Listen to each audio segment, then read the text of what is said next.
Deux sortes de chaînes, je dirais les plus courantes. La chaîne Sash, SFRAM, les plates. C'est une chaîne bien de chez nous, bien française, qui a l'avantage maintenant d'être livrée avec un système d'attache rapide. Donc on peut démonter, nettoyer la chaîne très très facilement, parce que la chaîne va être remontée avec ces deux pièces-là.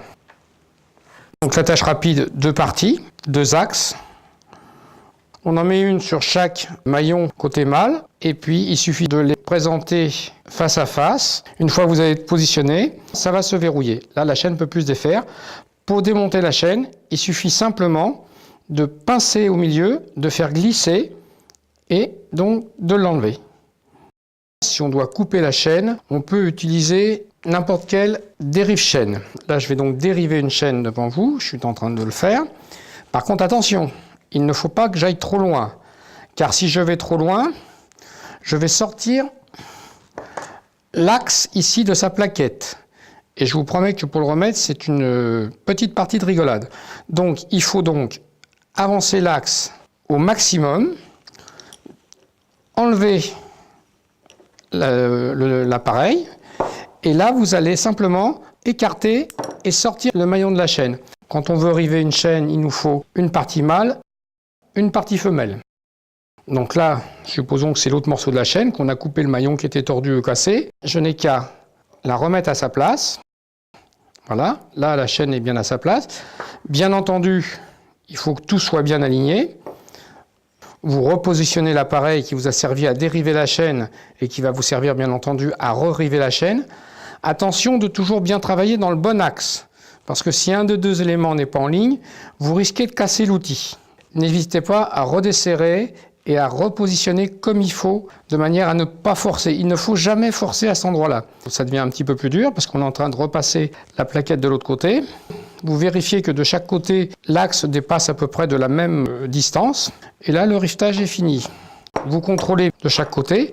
Et après, vous voyez, on a un point dur. Et si je la monte comme ça, ça ne fonctionnera pas. On voit que la chaîne, quand elle passe ici, elle est coudée. À l'effort, on aura un saut de chaîne. Donc, vous attrapez la chaîne comme ça et vous allez masser la chaîne de manière à lui redonner de la souplesse.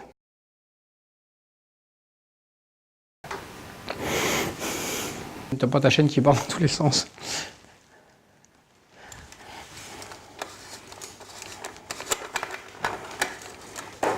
Sur la chaîne Shimano, les plaquettes sont légèrement bombées. Pour dériver une chaîne Shimano, il faut utiliser le rivet Shimano qui va faciliter le rivetage et surtout utiliser un dérive-chaîne avec un épaulement à l'intérieur. Quand vous allez positionner votre chaîne sur le dérive-chaîne et que vous allez rentrer en action pour pousser l'axe de la chaîne, du fait de cet épaulement que vous aviez sur le côté, vous n'allez pas déformer la plaquette. Parce que si vous déformez cette plaquette, c'est-à-dire cette partie-là, le trou ici deviendra oblong, c'est-à-dire qu'il va s'allonger littéralement. Et à ce moment-là, une fois que vous aurez remis le nouveau rivet, vous avez une chance sur deux pour que la chaîne recasse à cet endroit-là. Comme vous avez pu le remarquer, l'axe est beaucoup plus long. C'est parce qu'une fois rivé, on cassera très facilement la partie qui sert de pion de centrage. Voilà. Pour la longueur de la chaîne, je me mets sur le grand plateau et sur le petit pignon à l'arrière. Voilà. Et normalement, pour être sûr que l'on soit bien, la chape du dérailleur, c'est-à-dire les deux axes des roulettes de dérailleur, doivent être perpendiculaires au sol. Ça veut dire tout simplement que si, une fois positionné comme ça, je me retrouve avec une chape comme ça veut dire que ma chaîne est trop courte, il manque des maillons. Vous voyez bien que là, si je fais ça, la chaîne sera trop courte.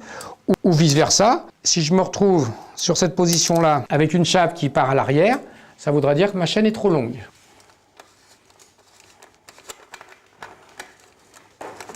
L'usure de la chaîne, pour le plus simple du monde, c'est d'attraper votre chaîne et de tirer dessus.